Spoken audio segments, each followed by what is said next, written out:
I never really had the opportunity to get to know you as well as I'd like to. You Mhm. know what I mean?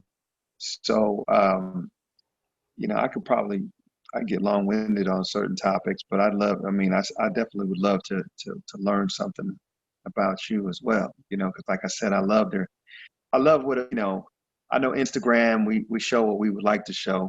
Mhm. And what you've shown us, it makes me feel good. You know what I mean? Because I see, your wife, she really just, it seems like she just really loves you, man. And and I think that that's a wonderful thing, Definitely. that black, and, um, it's funny. I'm not a big social media person. I kind of force myself to be because of the companies that I have. My marketing team is like, you need to do more. You need to post more. You need to, show more of what you got going on Mhm. in your life. Let people get a feel for who you are and all that type of stuff. So I'm working on it. My wife, she's the same way. I think we're just at that age where we're It just doesn't not need too really much. feeling it. We know it's important, but it just wasn't a thing where we just really prioritize it. We forget, like Yeah. even when we were hanging out, we would forget. Oh shit, let's Oh, let's get some video, or let's get a picture or something like that, man. We'll forget. And my wife never posts anything. Like she probably has like 20 posts on her Instagram page, and so we're behind as far as that's concerned. don't feel bad about it. I'm the same way. I mean, I've started my production company, and for me, I'll take pictures when I'm out with the family and stuff, but I don't really post that much. And if because I have two Instagram pages, but the one for my production company is the one where I post most of my stuff. And I'm like you, I'll take pictures of something or see something I like, and I'm like, all right, I'm gonna post that. And it'll be 3, 4 days before I post anything. But I know I'm learning for what I want to do. I have to be attached to social media a little bit more than I would like to be, but Right. it's a necessary evil to get the name out there and to get Yeah. to show people Yeah. what I'm doing at this particular time. So it No, definitely is the hard thing for me with the social media. and if you don't mind me asking, man, how old are you? 41. Oh yeah. See, I mean, I'm 42, so we Yeah, yeah, right there. And like, we grew up in that era where it's like, huh? You want to see? I remember it was more of a thing to try to not let people know how you moving. You know what I mean? Exactly. Now everybody wants to post everything they do. It makes no Yeah. sense to me, but that's this generation, or the last couple of generations, I should say. Yeah. Um, so just kind of like rolling off of some of the things you mentioned earlier, some of the questions you had, just a little bit about myself, man. So I was a military brat. So pops was in the military, and with the Caribbean families, that always made for some really strong stability. Yeah. So when other family members would come into the country, or were or it seemed like, remember, my family was the family that would take in a lot of young men, everybody. It didn't matter who, just to help you get on your feet, or help you get a good handle on it, because whatever was happening with my father, being on military bases or being in suburban areas, that's kind of just how I grew up. I really wasn't overly exposed to, I guess you could say, like poverty or whatnot. Yeah. Even though living on a military base is not, It's not all it's that not, people think it's cracked up to be. yeah, it's not, it's not like it's violent, but it's Mhm. not like, not like you're balling or anything like that. And then we moved a lot. You know what I Mhm. mean? We always move, so you might have a best friend for a little while, and then all right, gotta go. But that wasn't that wasn't cool. But so I lived overseas. I know I was born in Jersey. Mhm. My family's Jamaican, so we get a lot of we get a lot of I grew up with a lot of my aunts and uncles and cousins living with me. The You best know what way I to mean? grow up. Yeah, that was real Caribbean. Um, Fast forward, I mean, I lived in, let's see, New Jersey. I lived in California, Germany. I lived Arizona, uh, and then I went to college in New Mexico, University of New Mexico. Played scholarship to play football there, and ended up getting picked up by Buffalo Bills in '99. Played the '99 season. Then I ended up going from there to Indianapolis. Played in 2000, 2001, 2000 with them. So I didn't stay in the league for very long. I probably played 3 years. I got injured my last year. Not a real serious injury, just cracked some ribs. I already wasn't as enthusiastic about football by that time, but it was fun while it lasted, and I never really put a strong effort to try to go back because I know I was out for about 13 weeks, Mm-hmm. and at the end of my contract, and it was, So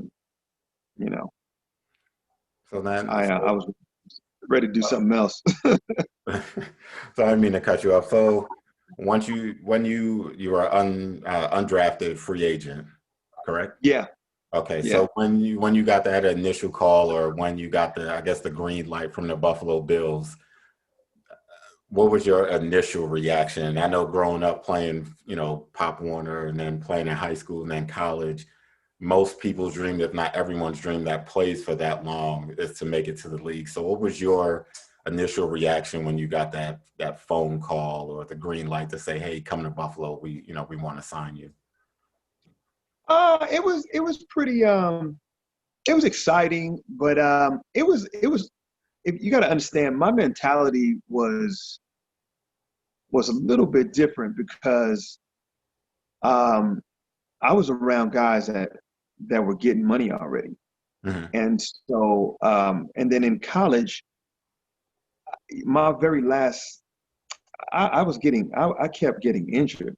Okay. I made it through a few seasons, but I just really didn't take to always getting injured.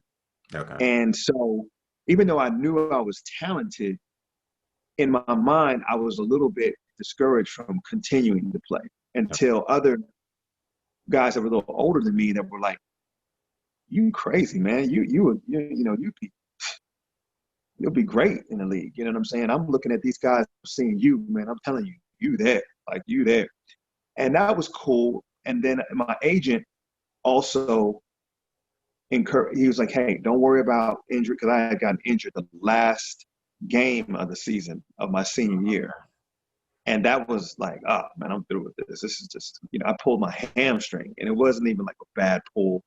It was just untimely, and after a while, it just gets annoying getting injured.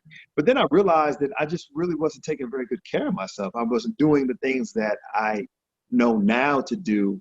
If I Mhm. would have known what I know now back then, I think it'd be totally different, completely different. You know, but I was excited. I thought I was going to get drafted. So I was a little bit like, damn, I didn't get drafted. Then I got the call. It was like, whew. I like, damn. I thought, Okay. I mean, man, I thought, you're looking at different reports and they're telling you you might get drafted, second or third round, and you don't go at all. Yes. But my agent, the way he explained it, he was like, no, this is a good thing. Now you can kind of pick wherever you want to go because you're on people's radar for Mhm. sure. Like you're there. But you'll get to a camp and just do your thing. And I'll tell you, the Buffalo Bills in '99, that was the best team to play for. Okay. Period. Oh man, they were chilling. Like, we didn't put on pads very often. I mean, it was very professional. Mhm. I'm there with veterans like Thurman Thomas and Bruce Smith and Andre Reed and then some other young guys, that were just super talented. Antoine, damn, I'm forgetting his name right now. The cornerback, Uh, I forget his name, man. I don't Anyway, he ended up playing with Minnesota for a little while. Just a veteran. I think the Bills had drafted him first round and I played with Peerless Price. Okay. I mean, these guys are just great athletes. You know, Eric Molds, Mm-hmm. great athletes. So I was Felt that enthusiastic about this team. So that alone, that little experience had me like, man, even if they send my ass home, man, I got a cool story to tell. This is gonna be. That's how I felt, man. And then I got to tell you this though, Wade Phillips. You know, they called me into the office. I'm like, damn. And normally you get called. I mean, that's the end of the road. And that was cool because I actually was like, because I was actually the smallest running back aside from Thurman. Oh wow. Okay. Thurman Thomas has got to be about like 5'9", 5'10", 185 pounds. And at the time I was like, I'm 6 feet, 6'1", 210. And everybody else, whew, they had Jonathan Linton, they had Antoine Smith. Both of them are like 250, 6'2", 6'3", 6'4". I mean, Sam Gash, 260. So everybody was big. And then they had brought in a group of running backs that were like, they were big and fast. Like they had Sean Bryson was a fullback, but this guy was a fullback. He ran like a 4.3, 4.36 40. He ran the same 40 time as wide receiver Peerless Price. So I Wow. was like, so that was like much faster than me. So I was like, damn, they're bigger, they're faster, and they had a couple other, unrestricted free agents that were, that were bigger and faster. Now, I did think that when we were watching film that I had better footwork and that they didn't really look faster than me. They just had faster, like 40 times and stuff like that. But as far as like running routes and running the rock, I mean, it was really, really, really hard to distinguish that, I probably didn't run as fast a 40 as they did. You know what I mean? But I almost wanted to, like, let's race. You know what I mean? So I just started to get an understanding about like just game speed and being in your pads and actually playing versus statistics. You know what I mean? I know a lot of guys that statistically probably don't look that great on paper, but they're incredible athletes. But Wade Phillips called me into the office. I'm like, all right, this might be it right here. He was like, hey man, he gave me the whole spiel. He's like, hey, we don't keep, X amount of running backs. I'm like, yeah, I get it. It's cool. He's like, we only, it kind of hits up my roster a little bit to have too many RBs that, because of our formation and this and that. We love what you do, catching the ball. We love how you run the ball. You could do kickoff return. Special teams guy really loves you. We want to keep you. I was like, huh? So they called me in there to tell me they wanted to keep me. So I was like, oh man, that was super cool. So they put me on a practice squad first. And it was so funny because I didn't even know that existed. Practice squad. Like, what is that? And then when they explained it to me, I was like, this is better than a job. I mean, mind you, I didn't have like these high like NFL ambitions. Like, oh, I'm going to be, that wasn't me. You know what I'm saying? Just to be honest. So when they told me practice squad, hey, you're going to make, I can't remember, it might've been like $7,000, $8,000 a week or something crazy. And you'll only have to work like 3 days a week and you can choose to travel with the team if you want. I was like, I'm like, I'll take it. And then keep in mind too, like 99, I was like super young. I was one of the youngest guys in the league. Myself and Edgerrin James were like the youngest guys in the league. And because he came out as a sophomore. Okay. Anyways, long story short, I made a whole bunch of trips to Canada. I love that. I thought that was a beautiful thing. And then I think about 2 weeks in, maybe 3 weeks in, they were like, hey, we're pulling you up to be on the team. So that was like another, bonus, more money. Now you're definitely traveling. You're definitely going to be playing. And man, I had never played, special teams in college or in high school, but I was on kickoff team tackling like a mother. I was, I was doing whatever I could, man. I Make mean, sure you just stay, stick and stay. That's all. yeah, yeah, So I thought that was fun while it lasted. I thought it was going to be much colder. It Yeah. wasn't. It wasn't even that cold. I think you have a way of kind of acclimating when you're there, and your body just gets used to, because they don't have a dome, but they have Yeah. all kind of little provisions to try to keep you warm. Yeah. So That was going to be one of my questions, going from Arizona to New yeah, Mexico to Buffalo. It's just like, what was that transition like, from there to there? But you said it wasn't that cold, so I guess it wasn't yeah. I mean, it got bad. cold, Hmm. but it just did. I was just expecting it to be like, because we even had some storms where they kind of shut the city down, Okay. and I was like, damn. And they they were just crazy type of statistics, like 3 feet of snow, and I was just like, damn. I remember coming home one time. Um, there were plenty of little like blizzards, and I came home and like my whole house was just, I was renting out a little duplex, and my whole house was just snow. Okay. Couldn't even find it. Excuse me. So I had to hit the garage door, Hmm. and the snow just fell in. And then I was like, damn, I ain't got no shovel or nothing like that. So I had a truck and I just pulled in.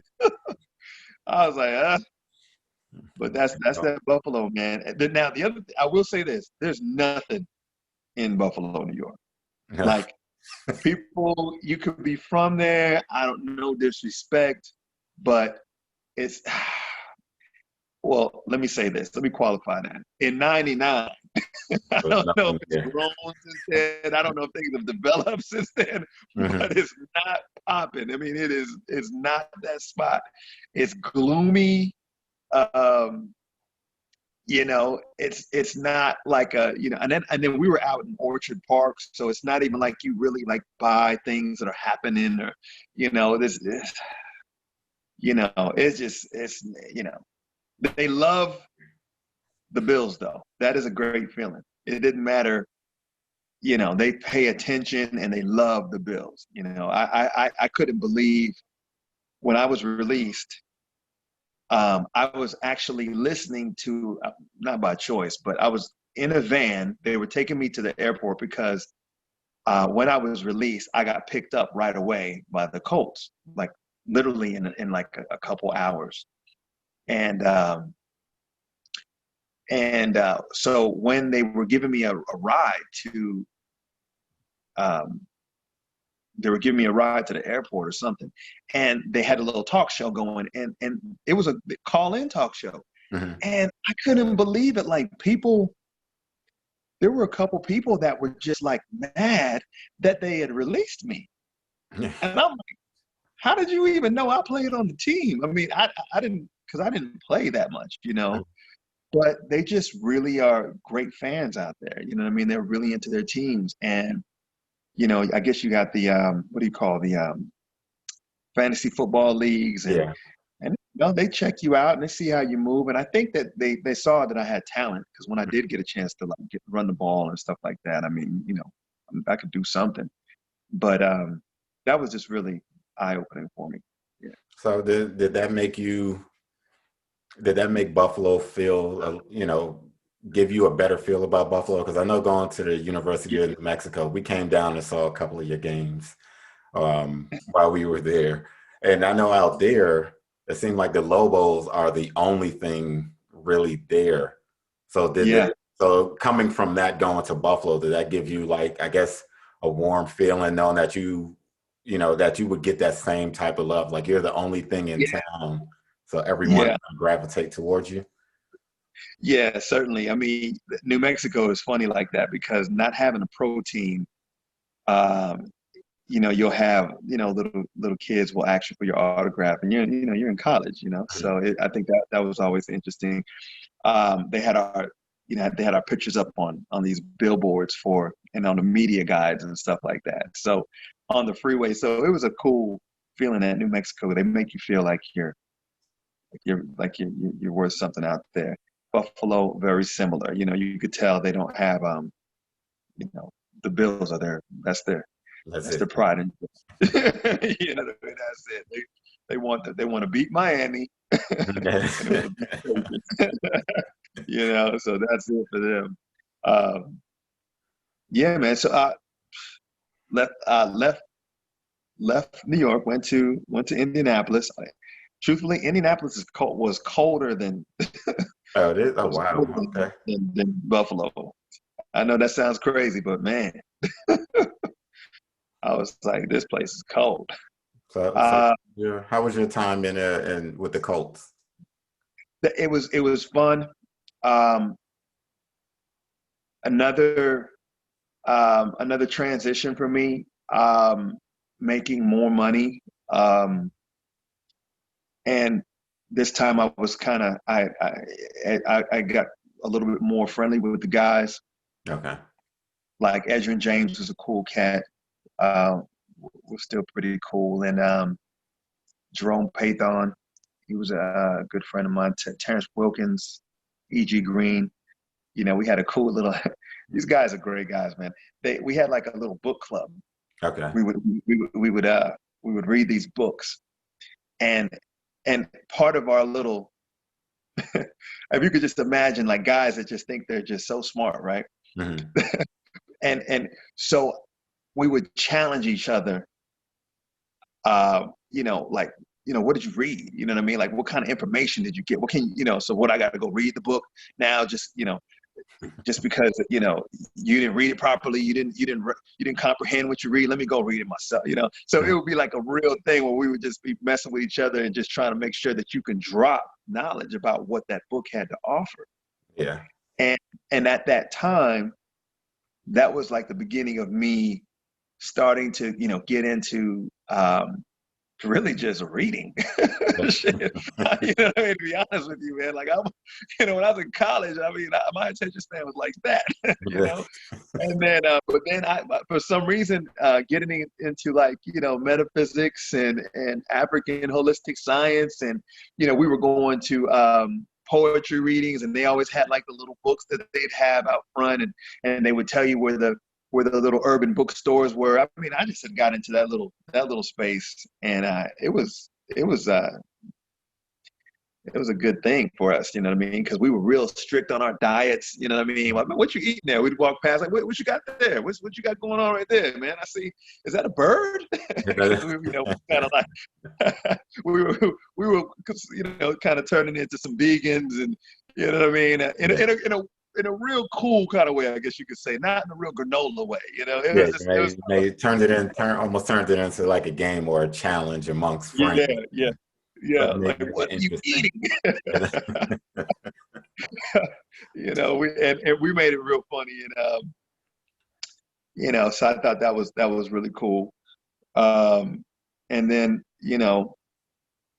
from that point on, let's see, so I left there, and one of my other teammates, ironically enough, a close friend of mine, we went to college together. We ended up playing on the Colts together, Billy Austin, Mhm. and he's from Houston. So he said, so when it was like the off season, and he's like, "Yo, you got to come check out Houston, man. You're gonna love it, you know." Mhm. And we got this little sports bar out here. I want to do the sports bar project with you, man. I think it'd be cool. I think you do it. I was just geeked up, like, man, I'd much rather have a sports bar than get injured. What I'm saying? It was like, that is much better than getting injured. And so that's what brought me out here. Now, the sports bar failed miserably. We Mhm. put up a fight. We did put up a little fight, but yes, and I've never left since. I got out here in 2002, and I've been out here ever since. My parents end up coming out here, and the weather's great, very kind of tropical. So a lot of Caribbeans would love it. A lot of Yeah, Caribbeans out here. I keep saying I need to take a trip to Houston. I've been Oh all yeah. over the place, Vegas, New Orleans, but Houston, have never been to Houston. Said I got to come check it out one time. And Yes, yes, it is definitely. it is a better place to visit than New Orleans. Well, in my opinion, I think New Orleans has some great, attraction that are, kind of traditional, which can make it really fun. But Houston, like people left New Orleans and came to Houston. Yeah. You know what I mean? Like it just seemed like natural disasters were teeing off on Louisiana. So everybody's like, man, we leaving, and they came to And Houston. your So location. yeah, they relocated. So But I do have another question for you. So while you were with the Colts, during your reading, during your book club and stuff, explain to me what comedics, what is it? oh, comedic science. So Yeah, comedic science basically, is. Go ahead. yeah, it is. It's so um, ancient Egypt used to be called Chem, Okay. and so essentially you're studying a part of history where the civilization was very advanced, Okay. spiritually, and very advanced, even technologically, and a lot of there's a lot of books that lend itself to helping you to reshape your thoughts about how primitive Black people were in ancient Egyptian dynastic periods. And now it's a lot more um, well known that, just, the mysteries behind the pyramids and some of the text and things of that nature. Now people are starting to awaken to how sophisticated they were, which is cool. But if you could imagine maybe back in 2002 Mhm. to 2003, I mean, this is like, almost 20 years ago. I was studying um, those sciences. When I say those sciences, I mean, you're talking about how you can raise your consciousness. Okay. You're talking about how your body um, metabolizes food. You're talking about how aligned your tendencies are with the cosmos, Okay. and all these things kind of work together in harmony, and based off of how much attention you give it, I mean, how you nurture that. So you're coming into this knowledge of self, the self-awareness that allows for you to kind of you can deal with life a lot differently. You have a different perspective on it because you can now be at peace with all of the life challenges and kind of deal with any type of karmic debt that you have in a way that's very rational and very powerful. You know, Okay. you're identifying yourself as a as a supreme being, as a higher being, not just a human, but an actual creator. Okay. So back then, we were very interested in how it correlated with the Bible. Okay. A lot of the ancient texts, you could see a lot of very distinct similarities, and which would help with interpreting it. You know what I mean? Because sometimes, that's what it comes down to: how are people interpreting what they're reading, Yeah. and then how it apply to your life and where you are, particularly in your journey. So it was big time for us. We thought it was like, first of all, I mean, egotistically, which is the first thing that you would probably identify with when you start to come across any type of information. You just feel like you know more. Yeah. You know what I mean? Or something, at the very least, you know something different. Mhm. Yeah. So when you hear people talking about, some of the, I guess you could say, like, older concepts, it was just, at first it was just cool to just, you know, to be well read about, so many things. And the people that I studied from and studied with were guys like, Dr. Phil Valentine. I used to go to Harlem, 125th Street, and get his VHS tapes. That's how Okay. far back I've been rolling with him. I had probably 100 tapes of just, a lot of them was like Bobby Hemmett, um, Phil Valentine, Ashwa Kwesi, Delbert Blair. These are, just to name a few, Dr. Sabi. Yep. All of these guys now with this YouTube and social media, they're a lot more popular now. But back then it was just, like I had, the tapes would have lectures that were like 7, 8, 9 hours. Mm-hmm. You know what I mean? And it would be a mixture of like a book review and, scholarship with, some conspiracies. It had a little bit of A little everything. bit of You could just everything for you. like, yeah, it'll shake you up and make you think about things differently. And I even bought books that were unpublished, like The Wounded Womb, just to try to, support and get that knowledge, man. It just, I couldn't believe myself. I used to read. I would probably read a book for about, a couple pages and just want to go to sleep. you know, these books would keep me up, man. And I would actually, and then the funny part was too, I even back then, I had the patience to stop, highlight the word, because I may not know the word, and just look it up in the dictionary. You know what I mean? The kids are like, oh, a dictionary. You know what I mean? So, I would look it up in the dictionary and I just thought that part of it was just, it's just what you had to do. I didn't read very fast. As a matter of fact, I would just try to make sure I just would take my time and get it. Because once you have it, it was definitely speaking to me, and changed up my diet. I did a big time fast and cleanse. And like I said, I was vegan for about 2 years, just kind of Okay. going through my initiation. Initiation is not, a lot of times people, they have some formal initiations where people do, go through something with the priest. I just was just kind of going through the steps. There's a book called Metu Neter Mm-hmm. that introduces steps. There's another set of books from the Dr.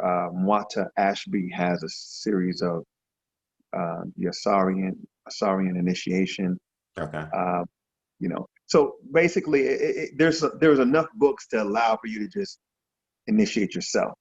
Okay. Now, I don't think that's as valuable as maybe working with a high priest Okay. that knows and can help you navigate that. But I mean, that was just how I did it. And, Okay. Well, we're about, let me see how far. I don't even know what the time is on here. Yeah, but I never introduced you. So we're, as you can see, this is another episode of We Need to Talk, and I'm talking to former NFL running back, Lennox Gordon. Sorry it took so long for the introduction, but, the conversation just started going, so we just kept it going. So a couple questions that I have for you. I'll jump right in, and then we'll go transition back into your businesses and stuff. So that way sure. we cover everything. I don't want to leave anything out. But a couple quick questions for you. What are your thoughts on college athletes being paid to play? Man, I think that's really interesting. I think that they certainly should be paid. There is no doubt about it.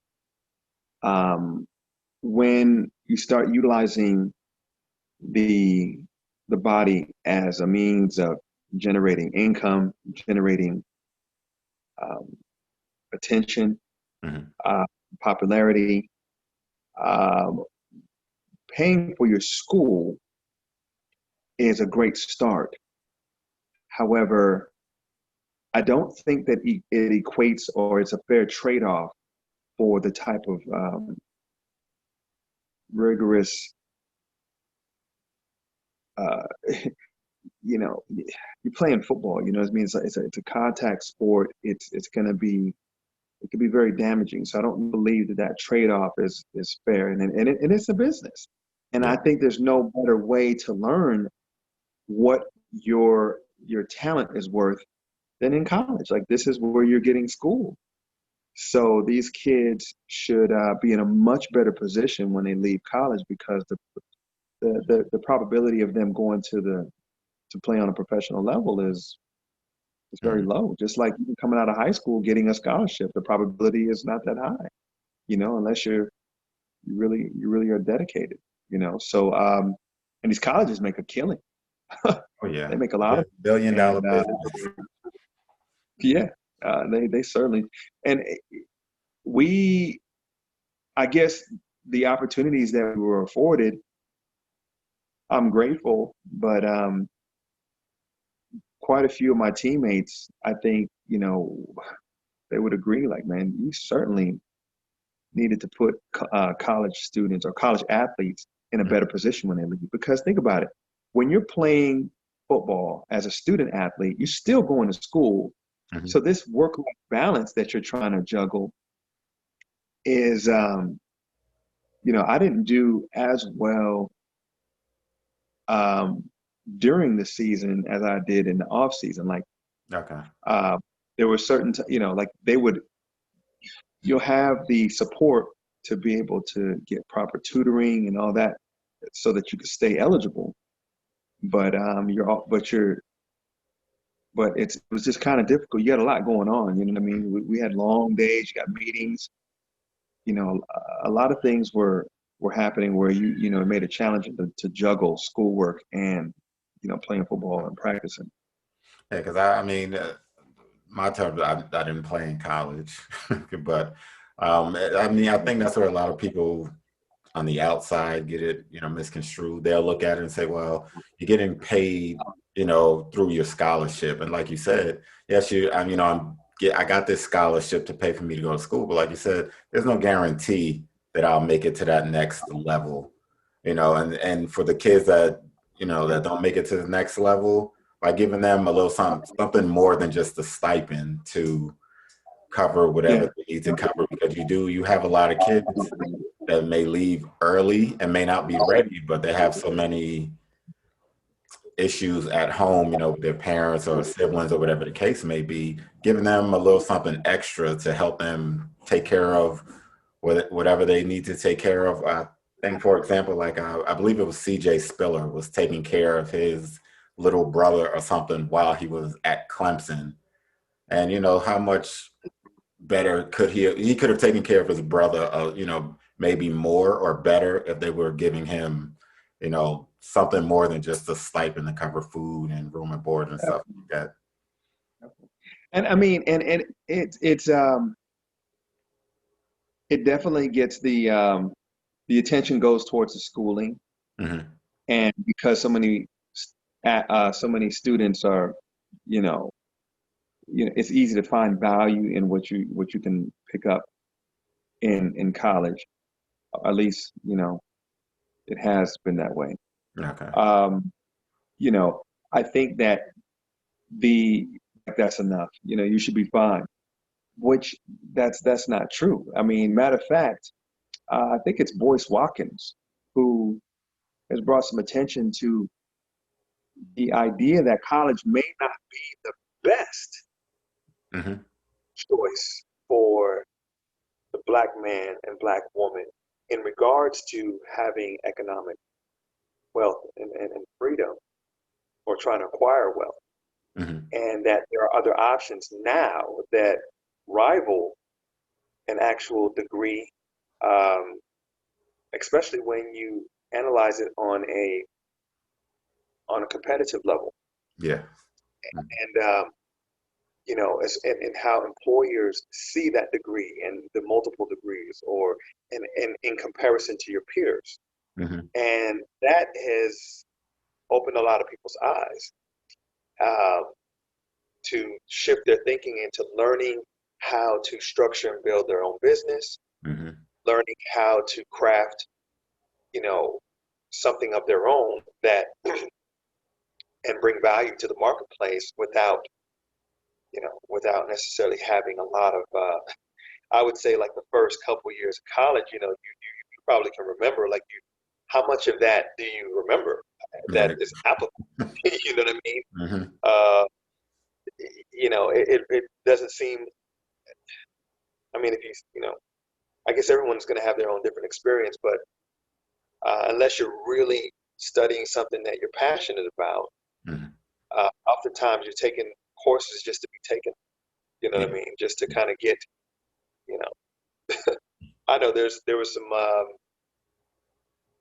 some courses I took, man. Yeah, it's like I just thinking about myself, like, I will never use this. I mean, there was some math courses. I mean, and I like math, but I'm just like, I will never use it.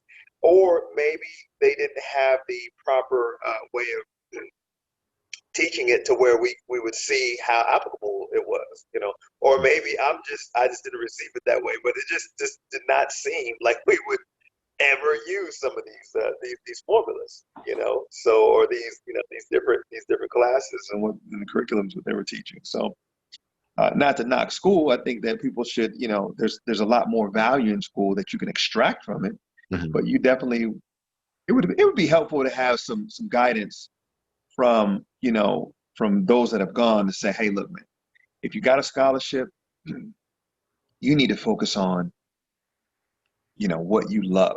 Do something that you're really into. Study it. Take the opportunity to study it, especially if it's a scholarship and it's free. Study it, you know. And but some of the other than that, no, let me I take that back because I do think another value is learning how to manage your time. Time management, getting used to retaining information, regurgitating information. That could be a plus as well. Learning how to interact and network, building up your EQ. I think that can be a plus. But if you're not there, taking advantage and understanding that these things can help you, and there's several things outside of what you learned in the class at a university or even a community college that can help you, Mhm. then it could be all a waste of time. Yeah, because I tell because I tell my kids because I have my oldest son is in college, my middle son just started high school, and I tell them, I said, look, I said, whatever you do, make sure you're happy with it. But I tell them, leave all avenues open. I said, you try, I tell my oldest son this, like I'm gonna tell my middle son, go to the community college for your first year if you don't receive a scholarship somewhere, of course. But if you don't get a scholarship, go to the community college your first year, test it out, and then don't brush off the trade schools because, like you said earlier, a certificate nowadays can get you paid just as much as having a 4-year degree, if not more. So it's just, Yeah, you have to know what you want to do, what your interests are, in order for you to make that decision. I'm going to study this because there's nothing worse than going to a 4-year school and then, second, third year, you're like, I really don't like this. And then you want to yeah, be a that plumber happens. or a mechanic or Yeah, something along those lines. right, right. I mean, sometimes you just have different types of people that they try to lump you all into this space, Mhm. whereas your gift might be, or your learning, um, the way that you learn might be more tactile, or might be more, you might be more of an audio learner, or there's so many different ways that you need to understand yourself and kind of get into that space where you're like, okay, I like what's happening here. I like what I'm doing. And you may not have even discovered it. And a university could help you to discover that, with the proper counselor's internship. But, you're right. I wouldn't brush off trades because some people, they don't have the attention span for things that they're just not interacting with. You know what I mean? If it's sometimes if it's just in a book, that's not going to do it. It's a very passive way of learning for some people. You know. But Um, I'm one of those people. I can read a book. I can tell you what I read in that book, but that doesn't mean I understood everything that I just read. And that's what I tell right. Right. my kids. I said that's me. I know that about myself. You say read this book, I'll read it. I'll regurgitate what I just read, but it Mhm. doesn't mean that I completely understand everything that was in that book. So it's Right. like you said, it's What just the knowing yourself. Yeah, exactly. I was going to just give you a little bit of what in the comedic science or in the comedic traditions. you would learn about how to accelerate your learning. Okay. And you're able to do so by first understanding how to manipulate yourself to go into a trance, to Hmm. go into a state of higher learning. And it even speaks of concepts of tapping into what are called the Akashic records, or um, activating what they would call the your Tahuti Hmm. aspect of yourself. Basically, it's a faculty that we have that holds all information, Okay. inner intelligence. And so through this meditation, through transcendental meditation, you can access this. But it's an exercise. You Okay. know, we even hear about the Russians. They do some accelerated learning and using very similar tactics. It's basically almost like hypnosis. Okay. You're learning how to hypnotize yourself, but it's just on multiple levels that allow for you to just do and achieve certain tasks. Okay. And that's just a whole nother way of just going about it, which has never really been taught. Yeah. And maybe if they, so one question I have for you as far as the comedics, like I said, it seems like we're all over the place as far as I'm gonna just Yeah, jump in yeah. and ask questions. But with comedic science, was that tied to Kush in any way, the Kush civilization, or is that something totally Yeah. different? It's a little bit different, but it is. But because a lot of people, what happens is there were so many dynasties and so many. You're talking about a period of time where a lot of the um, where where Egypt or where Kemet was like the centrifugal point of reference for raising consciousness. You know Okay. what I'm saying? So if you can imagine just information being disseminated to different parts of the world, or different parts of, at the very least, Africa and Southern Europe or Eastern Europe, you'll be able to see that there's very distinct similarities Okay. in how their religious practices are structured. So you don't really want to. Yeah, you'll see the similarities. The languages might change a little bit, but you'll see, like, even all the way down in the Americas. They practice some of the what they call it, Santeria or Mhm. Santa, Santeria. and and uh, and they have a pantheon um, just like the Orishas, with Ifa, or in the Yoruba tradition, which has a correlation to the Metu Neter that's in Kemet, and all these different um, what they would call the gods, or this pantheon of gods, translated to today's modern science is just mental faculties, Okay. states of being.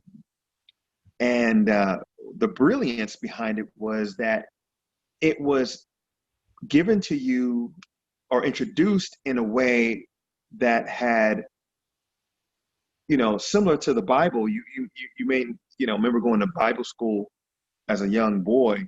You had these stories that were that were very, that you could see them damn near like in a cartoon.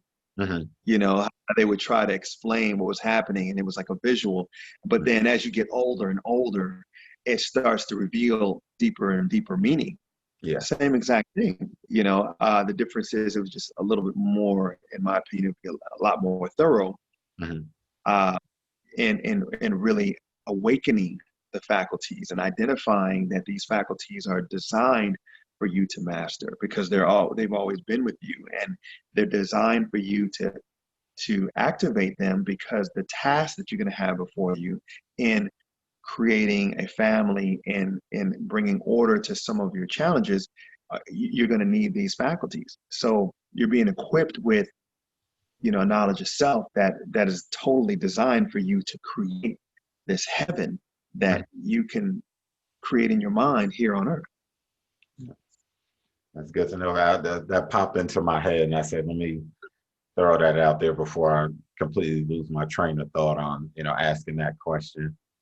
Certainly. So the next question I have for you, what are your feelings on this push now to get more of the African American high school athletes to go to HBCUs? Yeah, I mean, it's the natural progression. We should have been there because um, if you if you're in a capitalistic society where we're trying to there are a lot of efforts to try to reappropriate um, wealth Mhm. to places that need it. Well, it makes logical sense that um, we would take our commodity of being an athlete and what it's able to foster to or back to some of the towns that we came from. Mhm. You know what I mean? So that we can use those type of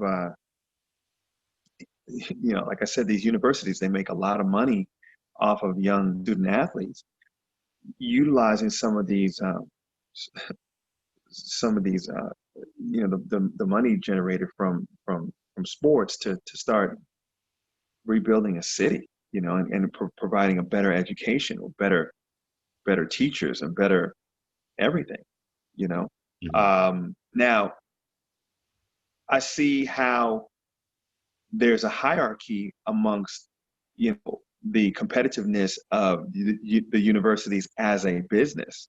Okay. So quite naturally, the cream will rise to the top based off of a multitude of different reasons. You got people, you got universities that they just been getting funding from their alums for God, who knows, Mhm.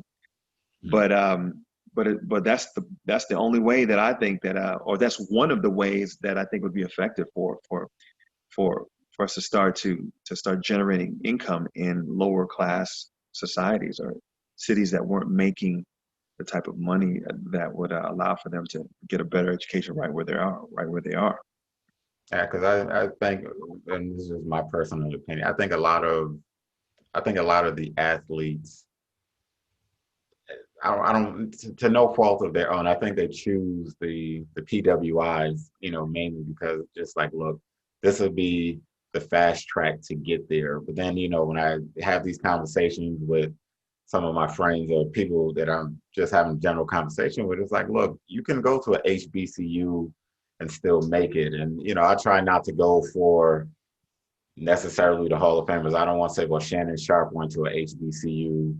I give them, like I said, look at Bob Sanders. Bob Sanders went to Howard. I said, so you can't Right. tell me that there's no way for, you to make it from an HBCU to the league. They said, yeah, but it's fast track. I said, it's not so much fast track. I think it's the amount of work that you're willing to put in to get to that level. Because if you truly have the talent, they will find you. You may not get in year one, or you may not start year one, but year two, as long as you're still willing to put in that work, I think like I said, my opinion, I don't think it really matters where you go. But can the Alabamas, Clemson, Ohio States, can they get you there a lot quicker? Yes. But I think if you're willing to put in that work, and the talent will win out, I think, over being fast tracked into the league. Well, I couldn't speak to whether the talent would win out Mhm. because the resources that these top colleges have, they do run very deep. Okay. um, I think what we were talking about initially is the concept, and the concept I think is it's a good concept. I mean, but we can't really get mad at how it had, what it is now, like, what it has become. Mhm. And so conceptually, it's like, yeah, why don't we, send some of these incredible athletes back? But the truth of the matter is, there are some incredible athletes that are there Yeah. that are not getting the looks. Mhm. You know, why? Because major universities with the being powerhouses that they are, they get the looks. Mm-hmm. And so in the, there's a lot of incentive. Let me give you an example. The guy so my running back coach for the Bills, he didn't have me as one of his prospects. Okay.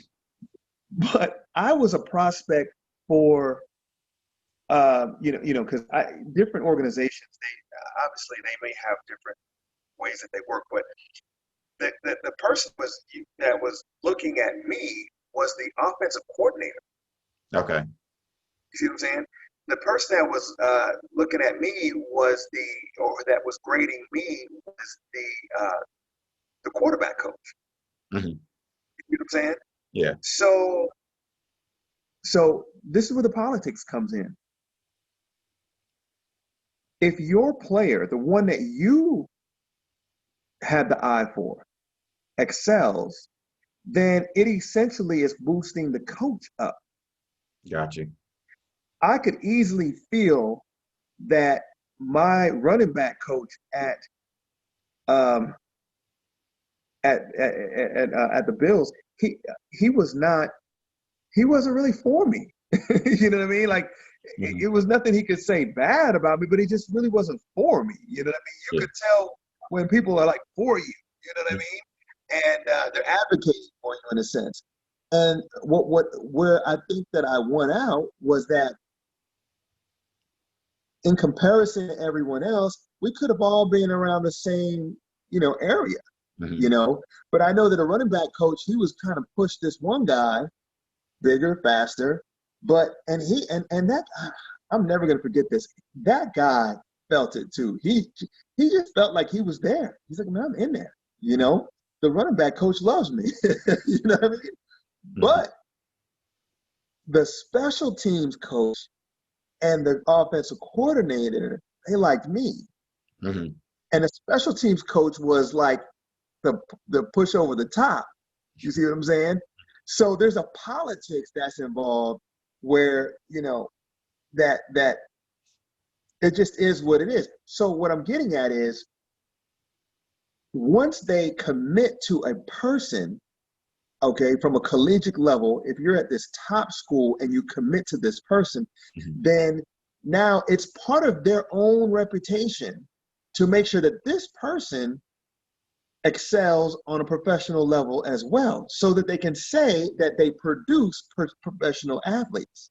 I got You see what I'm saying? Mm-hmm. So that politic that's involved there, you might have, player A, he's really good, goes to a top university. Player B, he's super good too, but he goes to HBCU. Well, I can't say the talent will win out because, it's just like anything else. Who do you like? Yeah.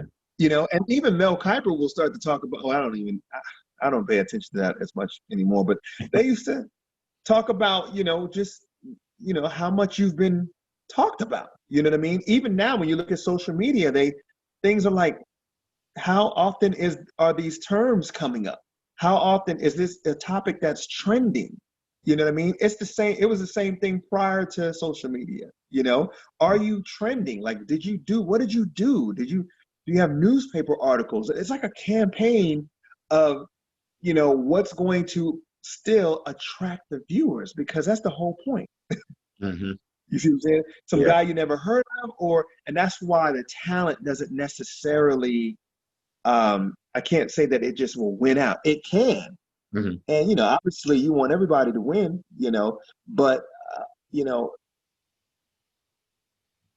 they'll give a lot of attention to, look how many people they've given attention to in college, and they get to the pros and they're a bust. Yeah. It's crazy how that looks. You know what I mean? It's crazy how that looks. They just got a lot of airtime. Yeah. Mm-hmm. And now I will say this, as a professional, I had developed an eye for, you can kind of tell who's going to be good, who should be good, who should be playing more, because we grade each other. Mm-hmm. You know, maybe as just a regular viewer, you might see a touchdown, but us looking at it in, you know, on game film, we might be like, his footwork was shaky on the roll in. He didn't follow he missed his block, or I Yeah. mean, you know, he missed the cut or whatnot. And you see what I'm saying? You know, the play was destroyed. But on the outside looking in, it just looked like a touchdown. You know, so we can kind of see, you know, where it's like, okay, there's some talent there. You know, and sometimes, you know, the media gets it right. Yeah, I You mean, know, I definitely feel what you're saying, you know, watching it from a technical standpoint, because I coach AAU basketball. And my thing is now when I'm watching, you know, a high school game or a college game, I'll be watching it with my son and they go, oh, well, he made the shot. Yeah, but he went under the screen when he should have went over the screen, or, you know, right, he should have right, right. rolled instead of just, you know, ducked down to the basket. So I definitely understand what you mean when you say that, you know, sometimes the talent went out, or, you know, the was it the lazy viewer, we're watching it like, okay, you know, he scored the touchdown, but like you said, he missed the block, or he should have rolled, he should have Right. zigged, should have zagged, things of that nature. So definitely. So let me get to my last question, then we'll go into your businesses and everything, so that way we cover everything. So the last question I have, what are your stance, being that you know, you made it to the league and everything like that, what is your stance on pro athletes and their protests? Not, I'm not asking whether you're for or against it, but do you think that that's a good thing for all athletes or certain athletes? You know, I think that protesting is a very I think protesting is it's a necessary thing because it gives the awareness, it attempts to give the awareness to what's going on. Mhm. And when people feel strongly about it and have that conviction and have the platform to be able to draw attention, you know, who am I to say, you know, not to follow your heart and do what you think is right? Um, I guess it sounds like what you're asking is, you know, do you think some people should do it and should not do it? Uh, you know, I think that when people are protesting, um, we have to keep in mind that the protest has an intent and there's a solution that you're trying to arrive to. Mhm. And that you can't, you know, it's almost like when I don't know if you've ever, you know, had an argument with someone, or, you know, maybe you might be, you know, you have an argument with someone and they're just telling you what's wrong, all these things that are wrong. Okay. Or even if you're working with a colleague and they keep talking about all the things that are wrong, and there isn't any type of energy that's being put towards trying to create a solution. Okay. You know what I mean? And so protesting in vain is kind of, I mean, it's not, like I said, I don't think that protesting is a bad thing. It's just, you know, you got to follow through. You know what I mean? Like it has to have, if it doesn't have the type of impact that it was supposed to have, then it doesn't reveal itself as being effective. So if it's not effective, then it's like, why are you doing it? And then obviously there can be some resentment, like, yo, if you're not really going to do anything, or if it's not really, if this is not effective, play. You know what I mean? Like you might as well just play, you know. But if it turns out that it can be effective and people can and people can actually you know, it does get people's awareness or bring people's awareness to the matter at hand, and yeah, then we got to do it. You know, you got to do what you got to do. You know. What about you? What do you think?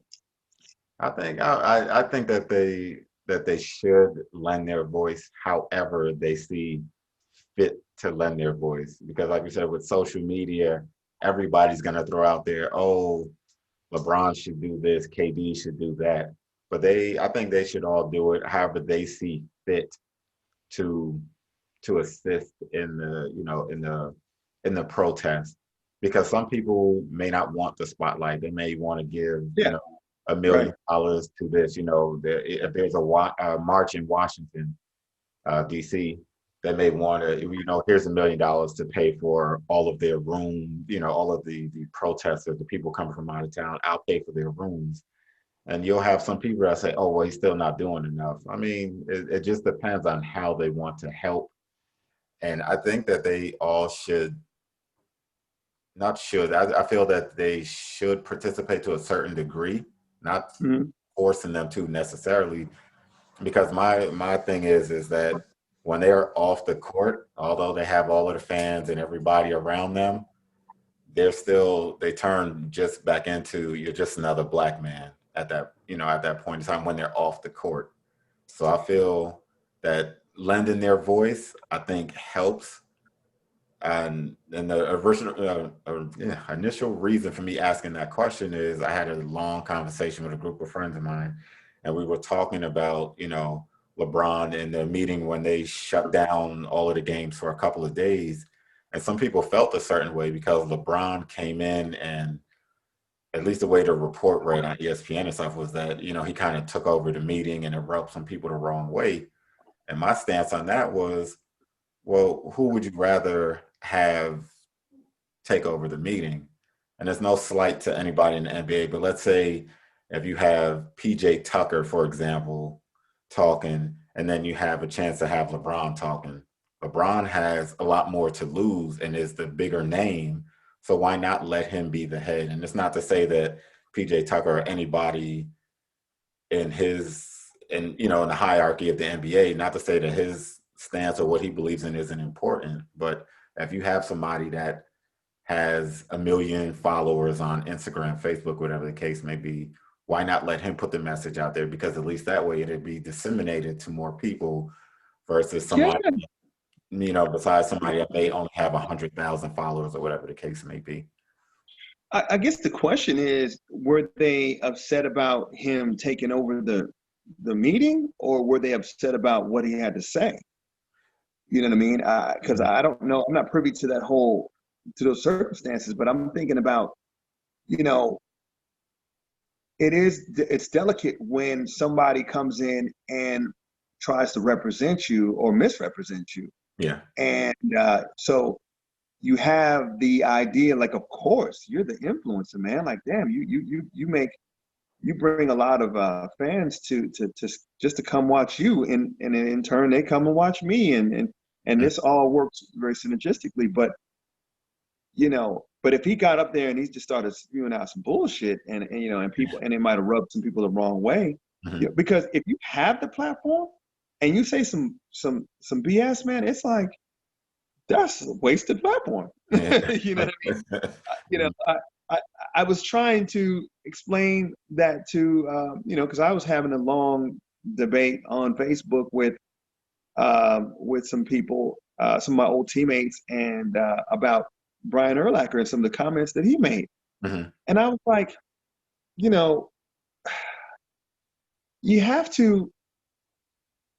I mean, I felt like it was very. I hate to simplify it, and because I don't want to lessen or come off insensitive, but I was like, look, there are people out there, they're just not informed. Mm-hmm. You know what I mean? The only differences between us, truthfully, is just consciousness. Yeah. Mm-hmm. The lack of it, or people that have more consciousness. You see what I'm saying?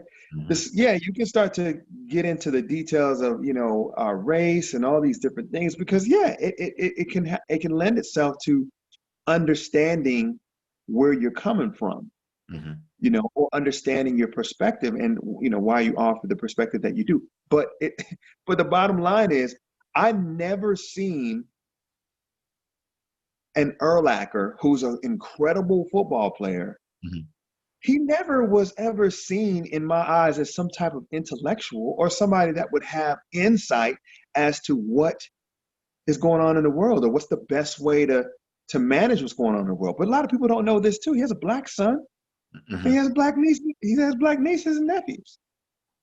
So now, does that make him not does that mean that he's not racist or he's not?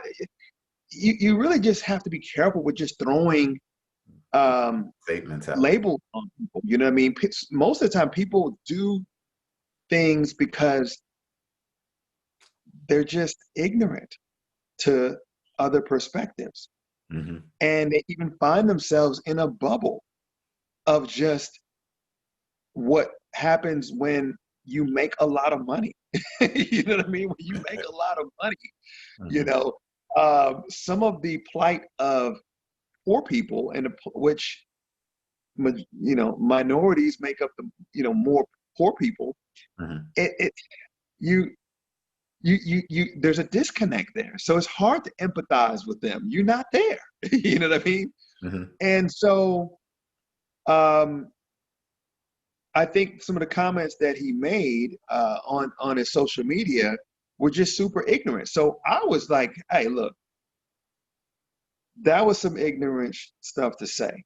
You know what I mean? You're insensitive towards some of your brothers that are feeling some kind of way about all of what's happening in our nation.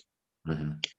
And it's not just happening, and it's not something that you should just isolate, because that's not where we're triggered. We're not triggered by uh, isolated events. We're triggered by the pattern. Yes, We're exactly. triggered by, you know, he or she looks like my cousin. Mm-hmm. You know, it's like basic human things that it's like, hey, I get it. You might be super wealthy, and you're never ever thinking that you would feel, you know, intimidated by or afraid or anxious around law enforcement. Mm-hmm. But man, there are so many people that do. So you have to consider that. And if you care or have you have a black friend, Mm-hmm. you know, or you have minority friends, then if they say, oh man, you know, why would you say that? You know what I mean? Why would you say something like that? That's just insensitive. I'm thinking to myself, if his intent wasn't to ruffle anybody's feathers, it would be a simple retraction. Like, you know what? I didn't think of it that way. You know Mm-hmm. what I mean? Most of my buddies that I've been kicking with lately are cops or, you know, law enforcement. We just have a different, you know, view on it. There's another take. Mm-hmm. And I haven't, he's just out of touch with how minorities feel about law enforcement and some of the experiences. He may have only been exposed to what they share with him about how they're, you know, what stories they tell, you Mm-hmm. know, and just like media tends to, you know, paint a certain type of depiction of how Black people are handled, or the type of roles that we play in movies, and the type of, you know, just the picture that they paint of Black men and women. This is to almost to be, you know, expected that a person might have this viewpoint, but it's ignorant, you know. So Mm-hmm. I would be happy to be like the friend that's like, hey, look, man, let me explain to you why you're going to get backlash, and why you should post an apology, or why you shouldn't even post that in the first place. You know what I mean? And I'm not going to be, I wouldn't even be sensitive about even telling them, you know what I mean? That's Yeah. just something that, like, you just don't have any, you know, you just don't have any intelligent friends around you. Like, you're just not an intellectual, or not a person that's conscious enough to understand that, you know, it's more than just you in this world. You know what I mean? Yeah, because So I saw that post when you posted it, and I responded, and I think it was, I don't know if it's his wife, girl, whoever the young lady was that responded to me, and I told him, I said, I yeah, never, that's Sherry. That's his sister, or he says, and she has two black daughters.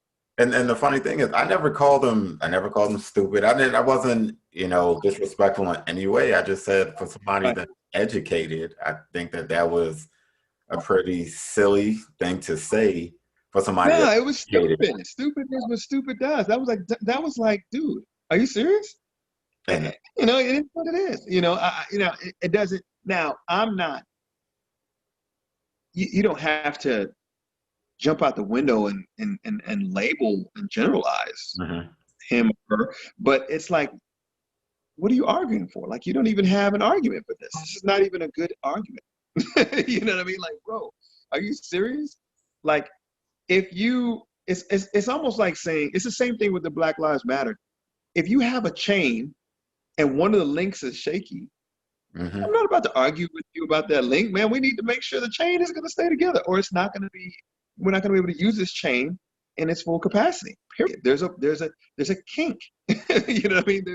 There's a weakness. You know what I mean? Period. That's not even something to argue. You know, are we going to keep using this? Even in the Army? You know, Mm-hmm. people are so patriotic. In the Army, they're not even leaving behind dead bodies. Yeah, exactly. Nobody gets left behind. Mm-hmm. You know, there's a hierarchy in the Army, but nobody's getting left behind. You see what Nope. I'm saying? Mm-hmm. So it's the same thing in our society. Like, you know, if there's something happening, now I will say this: I try to introduce the conversation so that we can look at it a little bit deeper, because I'm like, hey, this is how your mind works. You Mm-hmm. keep seeing these type of events over and over and over again. They are designed to create confusion, because the truth of the matter is, yes, they always want to make the black on black argument. I'm Mm-hmm. like, yeah, we're aware that black on black crime is kicking our ass, but media isn't portraying that, Nope. or isn't they're not. That's a campaign for the media. You know what I mean? Like they're they have an agenda, and by them bypassing some of the black on black crimes that seem to be, you know, I guess maybe that's not as entertaining or doesn't fit the agenda, then Mm-hmm. it doesn't make the news. So, but what we are being exposed to is what we're responding to. Yeah. So it's almost like, okay, we gotta, like, if this is the impression Mm-hmm. that you're going to have on society by way of media, this is the response. You Okay. know, and you're right, it does give us an opportunity to focus on, you know, what we can do to fix and resolve these type of things, which will probably in turn also encompass what's happening with black on black crime. Mm-hmm. You see what I'm saying? Like when they say defund the police, I mean, I get it. They're trying to say reappropriate funds to try to, you know, put in more systems that can help help the economy, you know, help people that are struggling in our economy, which that's where all the violence is happening, you know, Mm-hmm. where there's, you know, low income. And so we start to channel our energies and efforts into trying to develop programs to help people get on their feet, or help people to be able to develop skills, help people to be able to develop anger management, develop other outlets, putting families back together. I mean, reappropriating funds to do things that can help restructure society to bring crime rate down. That's different. That makes sense. You know, it makes sense. I don't think it means get rid of the cops. There's still going to be some, you know, but see, cops also have to be accountable to, you know, or the police system we have to take a look at the system and see why are cops being trained in a way where, you know, they're there's a when a, when they have a hiccup, it ends up, you know, with 7 bullets in the black man's back. Like that's just crazy. You know what I mean? And it's because when those a lot of officers, when they go home, they take off their uniform and they go back to being regular. You know what I mean? And most of us, you know, being regular, we're watching the same TV and media coverage that's portraying and painting a certain picture of blacks and minorities. I think You know I think what a lot of people fail to realize is that, you know, talking about the media, is that media looks for trigger words and things like defund. You hear defund. I had to, you know, look it up because I'm like, defund the police. I'm like, at first I was like, that's not a good idea. yeah, that was Once I looked it up and saw what it actually meant, it was like, okay, like you said, maybe they should use a different word, because you hear defund and it's a trigger word. People are just running with it. It's talking yeah, about, oh, yeah, they're gonna take all, you know, get rid of the police department. And I'm like, I don't know what yeah, anybody that think that that would be a smart thing to do, because no matter what, you get rid of Right. if defund actually meant that, even if you got rid of the police department, you're not helping the community in any way, shape, or form. And then, Exactly. so, with the black on black crime, the crazy thing is that if people were to actually look into it, there's black on black crime, there's white on white crime, Hispanic on Hispanic crime. You're going to commit crime with the people that you're in close proximity to. So Right. that's exactly what it is. It's not going to see somebody leave this part of Maryland and go to the ritzy part of Right. Maryland and go rob somebody, in a white community or anything like that. So that's what people need to look at and stop saying, oh, well, there's a lot of black on black crime.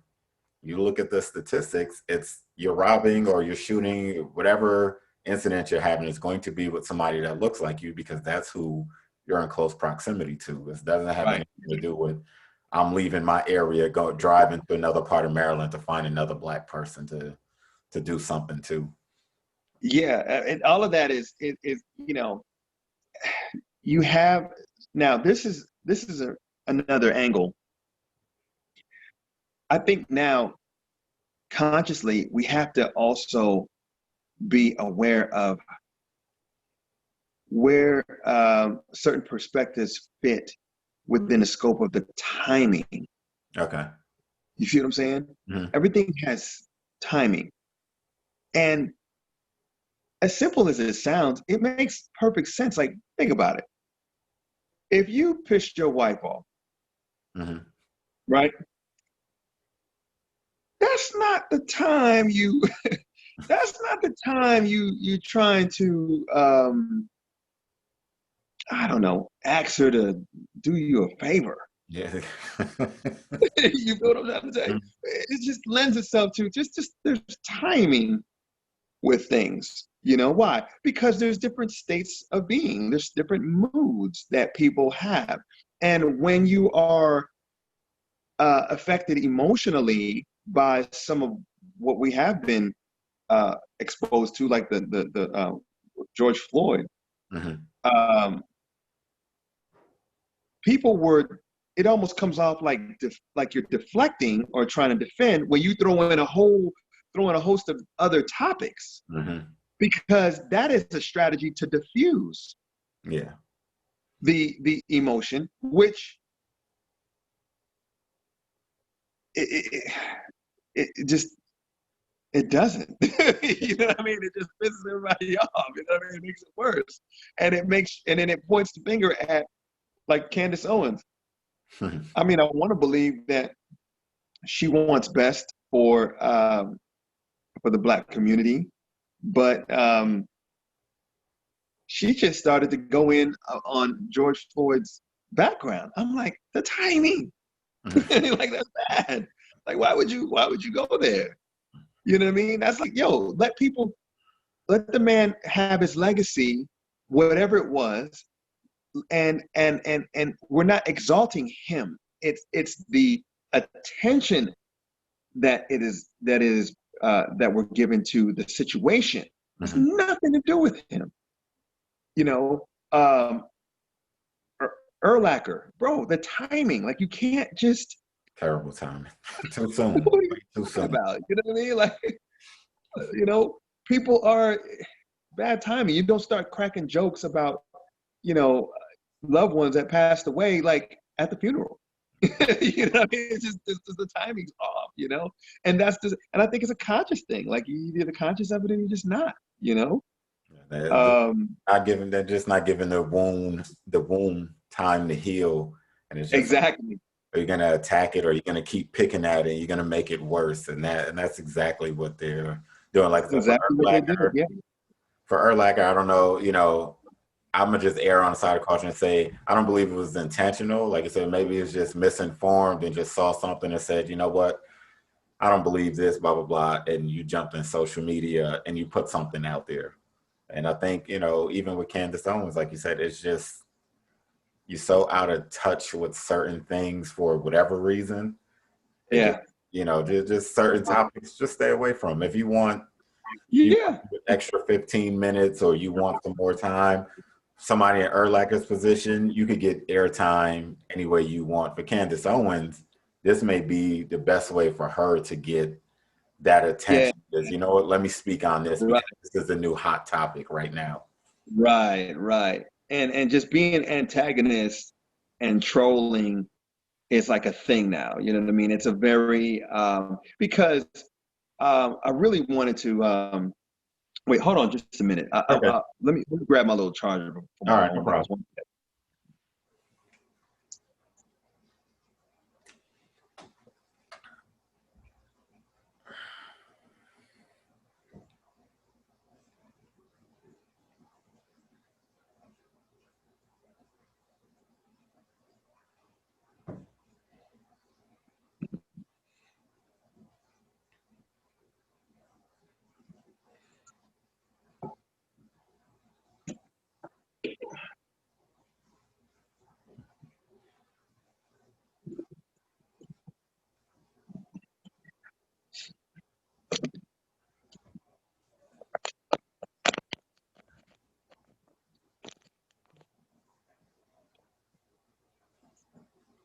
All right. Yeah, I looked up. I was like, oh wow, this thing killing some. But what were we saying? We were talking about Candace Owens. yeah, Candace Owens. I think that there's this thing now where, and it's interesting because it was introduced in a book called Transurfer Mm-hmm. by Vadim uh, Zeland. Vadim Zeland. Mm-hmm. And he's out of Russia. The book was really popular like in 2005, 2006. And what he talks about are what are called these energy pendulums, Okay. or they also call it in the occult world, they call it an egregore, an egregore. Okay. And what it is it's a concept that or word that absorbs energy, Okay. like like race, Mm-hmm. right? Um, it doesn't matter if it's positive energy or negative energy, because of how people think about it, it generates an emotion. Okay. It's powerful in itself. And dismantling it, it can dismantle you. It can be very powerful. You know what I mean? Mm-hmm. So now understanding this concept of the energy pendulum, you now have this technological world where it manifests itself in a social media where you have just topics which are like little energy pendulums. Mm-hmm. And a troll may not care about what the topic is, but he may sense or she may sense what's happening within the comments Mm-hmm. and antagonize. Why? Because the ergogore or the energy pendulum Mm-hmm. just wants energy. So in this case, the pendulum would be IG, Mm-hmm. would be the platform that particular page, because it's designed to keep you on the page. Yep. You see what I'm saying? Mm-hmm. So you might be like, man, you might be typing away like, man, I can't believe you don't understand this, or you know what I mean? And some people are passionately antagonistic, you know what I mean, or passionately, have, their perspective that's totally different. You know what I mean? But the whole point of this is understanding like who wins when we argue. Yeah, exactly. You see what I'm saying? Mm-hmm. Who wins see, that's what makes race such a very strong energy pendulum, because it's an illusion. Mm-hmm. It's not really a real thing. It's as real as we make it. Yeah, true. You see what I'm saying? Yeah. But I'm gonna, I can tell you now, as my brother, like at some point you're going to realize, if you don't already know, that we're just consciousness. Mm-hmm. We don't have a gender. We don't have a race. We don't have we're just consciousness having a Jamil experience, having a Lennox experience. Mm-hmm. You see what I'm saying? Yeah. And whether you want to accept that or not, and how we keep recycling or reincarnating Mm-hmm. into different states and different beings or different parts of the universe. I mean, it is what it is. Like, you don't have to believe me. That's just what it is. And even though I was spending time trying to drive the point home, the bottom line is that's just what we are. Yeah. There's going to be, I think I posted a while back, I said there's going to be a dream. You might, you might experiment with some type of mushrooms or some type of psychedelic or whatever that might bring you to this self-awareness. Or it might be a meditation. It might be, I mean, you're gonna come to this type of awareness at some point. Yeah. And I'm not worried if you get it in this lifetime. I'm not even worried, because we also all live or are experiencing our own subjective reality. Meaning where we are in our own journey, we're making our own choices and doing everything. So I'm just saying, look, if you're mindful of some of these things, then you will realize that the being able to find peace with some of the challenges, or being able to find peace when those are trying to confuse and agitate you, that's the key. You know what I mean? Like, that's really the key. Being able to disseminate it in a way where it's like, just ignore it. And I'm not trying to, I ain't trying to guru out or nothing like that, but I'm just saying, like, when I seen the remark from Urlacher, like, I was like, that's, bro, that was dumb. You know what I mean? Like, but I understand, I get it. You know what I mean? People going hard, he's a racist. I guess everybody's a racist to a degree, I guess. If they admit it. If you want to generalize, or you want to throw it out there, but the truth is, who cares? Like, you don't let that bother you. That man, that man is. Now, I will say this, I don't want to come off in a space where, I don't recognize what type of damage he can do by little young, millennials that look up to him or whatnot, and think and are still shaping their minds a little bit. I'd hate for them to take on his philosophy as if, or take his philosophy and run with it, and it moves into a space where now the confusion and conflict is trying to create some type of race war, which is another thing that I know that people are afraid of. But yeah, I mean, the bottom line is, how do you allow for these things to agitate you as an individual? How do you find peace with it? I'm cool, you know what I mean? Urlacher told my wife the other day, I'm like, sweetheart, with Trump being president, all of the antics, it's just entertainment. Yeah. You know what I mean? We had Bush. We go. You know what I mean? And it wasn't like we felt this heavy impact of what. Now, some people did. You know what I mean? In one way or another, I couldn't even tell you how, because my consciousness just wasn't there. Yeah. You know what I mean? And that wasn't for me to experience. I'm okay with that.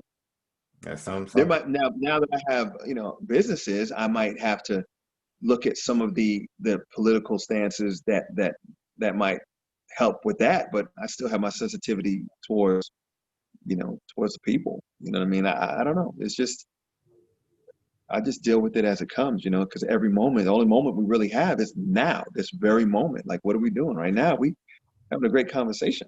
You know what I mean? So speaking of your businesses, let's delve into those. how many businesses do you have, and what are they? Okay, so I'm a fitness professional. So what I've done is I created a business system um, and a fitness system that was designed for fitness enthusiasts and investors to be able to, you know, offer members a new and innovative way of training, Okay. which we call it core tech. Hmm. And it's a very unique style of training. And so what I did first was, I created a program or programs that when administered, you can really see some changes, transformations when it's applied properly. Okay. And then we put it into a facility and created the facility to be able to really make it easy to administer that. And so with the brick and mortar facility now, I know that there's gyms, like it's not a new thing to have a gym, Hmm. but I was studying the business models of places like CrossFit. CrossFit is a real, it impacted us in a way because it was very new, Hmm. even though the exercises for someone my age, it's nothing new. But what they did was they put it all together and were like, hey, this is how we work out. We do this cross training or CrossFit, and it's cool and attractive, and it fits a certain type of mentality. People that are really into like personal records and pushing their bodies to the Hmm. to Limit. a great degree, right? So I think that was great. That was brilliant. Um, and then it also introduced, the business system of CrossFit where they your gym looks like there's nothing even in it. You know what I mean? It's like a very, very low overhead type gym. I'm like, man, this is brilliant. I wasn't a big fan of that. I don't work out that way, but just studying the business system, I'm like, man, that's brilliant. Then I see Orange Theory. Orange Theory was like I don't know if you're familiar with it, but they have like it's mostly cardiovascular group training, Okay. which is very interesting too, because they help me to kind of understand that by training more people at one time, you're just getting more done. You're leveraging you're able to leverage your system. Okay. Um, then I looked at like Anytime Fitness Hmm. and 24-hour fitness. I mean, the 24-hour fitness was popular because they were open all night. Hmm. You know what I mean? And then Anytime came around, they were more of a smaller, more private type gym that was open all night. Hmm. So they were also as a business model, investors would invest in it because it would run itself. You'd have maybe one person there that would oversee the place. You keep the place clean, and so it was a very, it's a very interesting fitness model. Hmm. And so I take all of that, and I'm like, okay, here I have this niche. It's a Cortex style of training, Hmm. very efficient. What's happening is, I have a database of exercises where I put you in certain positions and target specific muscle groups at the same time. Okay. So when I show you the contrast between the amount of calories we burn in 30 minutes doing a traditional workout and the amount of calories we burn doing a core tech workout, there's a vast difference. Okay. And what it does is it allows for the end user to not only be efficient, but psychologically wrap their mind around the fact that I don't have to spend a lot of time in a gym. Hmm. And on top of that, I know and have an accurate account for the amount of calories that I'm expending with my workouts to be able to balance it with how I eat. Hmm. You see what I'm saying? Now you have these two things working together. then now the way that the workouts are administered fit perfectly in a Core-Tech fitness lab that was designed for Core-Tech exercises. Okay. So you throw in the fact that, we have, top of the line equipment that traditional traditionally are used by, people are very familiar with, some of the machines that they see in our facility. Mm-hmm. You can come and just have a membership and just work out on your own, or you can join some of our, our group training. We train like 6 at a time, Mm-hmm. and or you can train one-on-one. But now our newest thing is our gym is taking a step further, because we're a hybrid gym where you can virtual train at our location. Oh, okay. So we have an application where we're introducing the same unique exercises by way of our virtual app, Mm-hmm. but you can walk into our facility 24 hours with your app and train yourself. Oh, wow. Okay. You see what I'm saying? Yeah. So as a business owner, like I haven't been to my gym in a couple weeks. Well, I'm lying. I went there yesterday to my other. I have 2 locations, and I went there. You got to make sure that there's toilet paper and places is still clean and all that type of stuff, because I keep my places immaculate. You Okay. know, but just make sure supplies are up and everything is happening. But I typically I'm just watching my gyms on my cameras from Okay. home. And, I have a GM, and I have, operation manager. I have trainers there, Mm-hmm. coaches. We call them core technicians, because, trainers, they'll understand, what to do, exercise wise, and, based off of whatever's available. Okay. Core technician will understand all that, plus how to smoothly create flow with a core tech workout. You see Okay. what I'm saying? We have so many different elements and and plus how to kind of use your tools, use your space. And it makes them a little bit more advanced, in my opinion, because you gotta think a little bit differently, you know. But Nice. for the most part, just I'm still growing, trying to get it out there, get everybody to. I want people to look at it from a business model, Mm-hmm. as well as a solution for, getting fit, because it certainly is a kick-ass workout, sure. And we have now what it does is it houses several other revenue streams. Okay. For example, Monk Mode is our T-shirt line, Mm-hmm. and which Monk is our acronym for mentally overcoming negativity with knowledge of self. Okay. So so you'll see, you'll probably see more so now a lot of Monk shirts or Monk Mode. And then we have meal prep, because we're nutritionists as well, so we have to be able to match that your food with how you're actually working out. And most people are unaware of their unique macronutrient profile, Mm-hmm. meaning how many grams of protein, fat, and carbohydrates that they're taking in, based off of what they're trying to accomplish. They're trying to lose weight, they're trying to gain weight. You want to do this you want to do this in the most efficient way. I have a supplement line called, it's by Monk Nutrition. We have a energy and focus, which is like a really, it's a mild mental stimulus. It's almost like a pre-workout,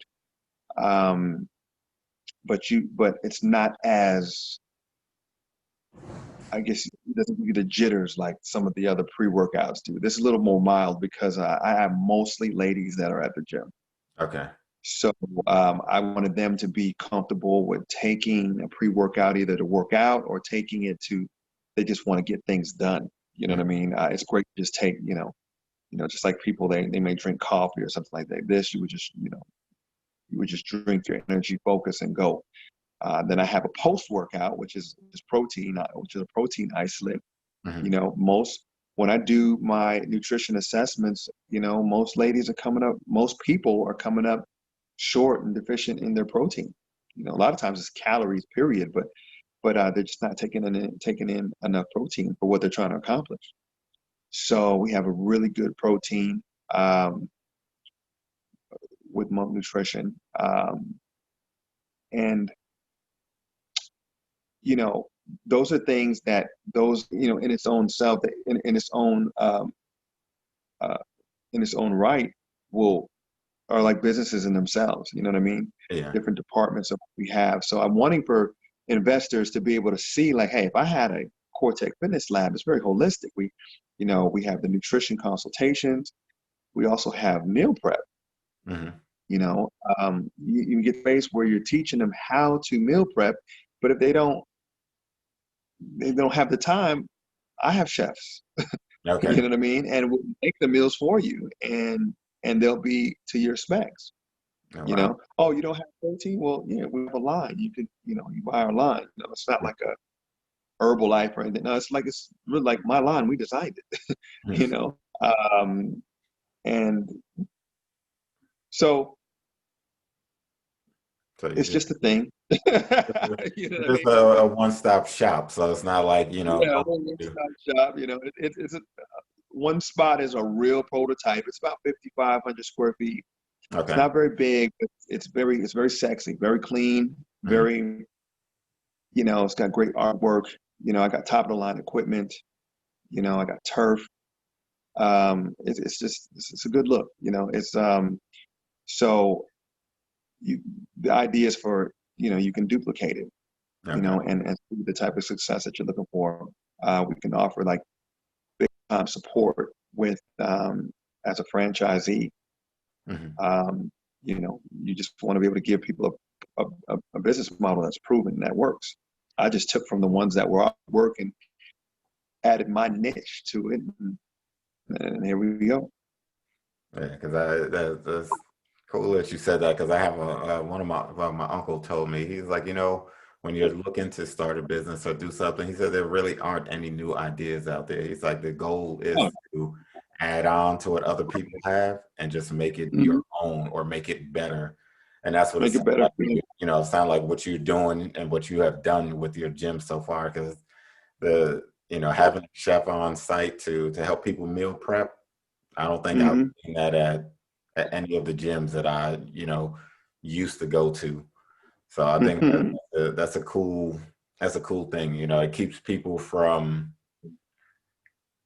giving Yeah, up everything that they've just done. They just finished working out. right, It's like, right. I don't have time to fix this. I'm gonna stop at Subway. I'm gonna stop at McDonald's or something and Yeah, grab something exactly. quick. So at least that way, like I said, it's a Right, one-stop shop. You get everything and you're out the door. And so right, right. But besides that, what do you have coming up next? I know that may take up a lot of your time, but what else do you have in the Um, pipes? you know, I just had a baby, man. July 17th. Congratulations. Congratulations. Yeah, so my child is here. That's my first biological little girl, Layla Capri Gordon, and you know, she's a handful. We're still trying to acclimate to you know, just trying to balance what's going on here at the house, Mhm. and still trying to keep everything running smooth. Um, I'm certainly, you know, I'm a very creative person, Mhm. so I can't see myself just settling in on, you know, I never just kind of jumped out there to be some type of fitness guru. You know, I just, you know, I'm just, that was just what I knew I could do. Mhm. Um, I always, prior to this, I was, you know, I had a band. You know what I Okay. mean? I had put together a band, and I just used to have so much fun rehearsing. You know what I mean? And we would do shows. We didn't do a whole lot. You know, you know, it was just something that we had fun doing. I love writing songs, producing, and just making music. I just wasn't a big fan of trying to put my music out, which I think is sad. But now it's come around full circle to where that part of it is a lot easier.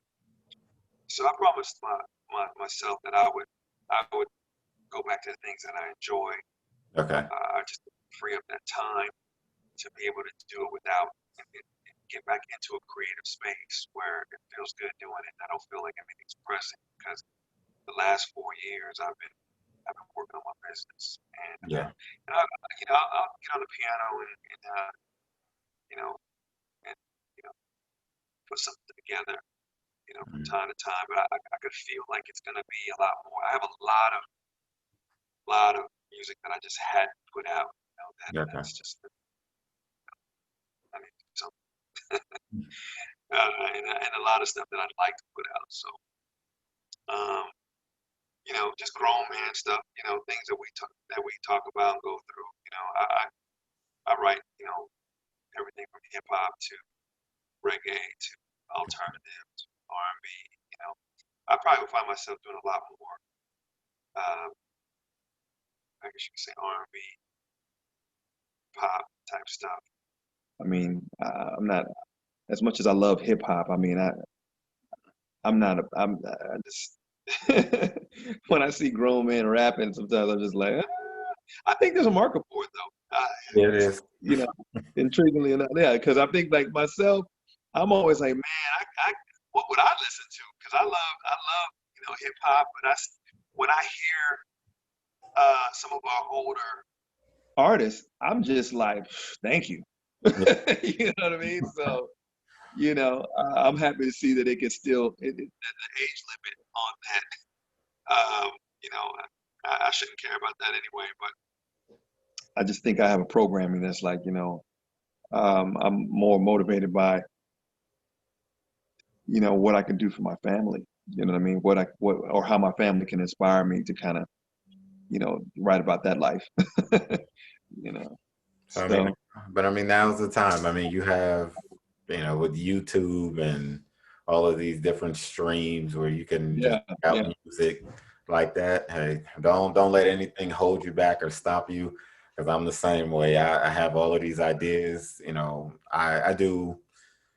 I do plays. I'm working on a short script that I'm working on now yeah, that I yeah, that I yeah. hope to put out next year. So I'm the same way. I'll have all of these things written down and just sit on. Mhm. 'em.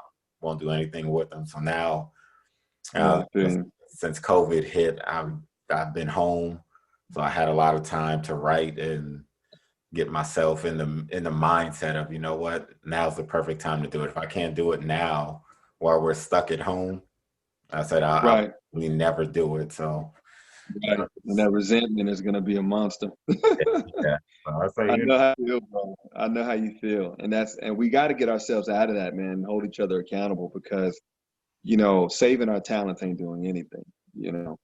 And then another thing too, as you start to kind of take on an abundance mindset, you know, a lot of my fear was, that people would be very critical about some of my talent, yeah. and whatever it was, and especially my music. I mean, it's a sensitive thing.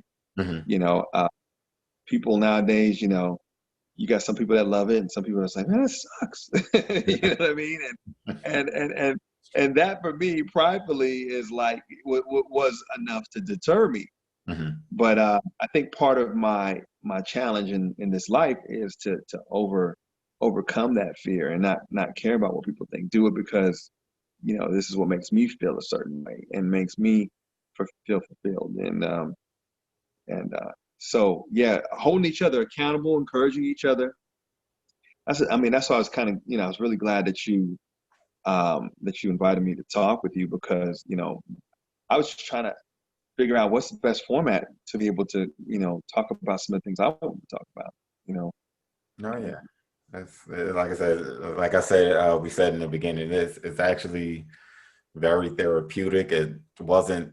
This is not what I intended it for, but this is just what it turned into. So yeah, it, it, yeah, I get a lot more out of it than I really expected to. And like I said, to have you come on here and have some of the people that normally come on, because normally it's probably about 5 or 6 of us will get on here and we'll just, run through whatever, whatever is in the media, or just Right. whatever we feel like talking about that night. Because like I said, a lot of times I write down questions. We may not even get to the questions because a topic that somebody brought up just carried us for an hour and a half, 2 hours, whatever it may be. But Right.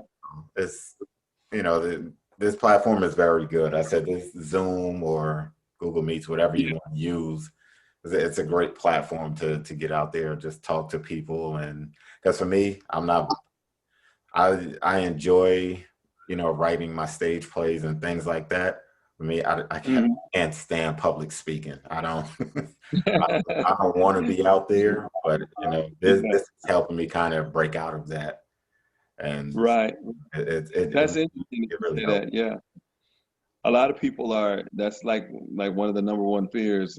I never had an issue with I mean, if it was something that I could speak on, Mhm.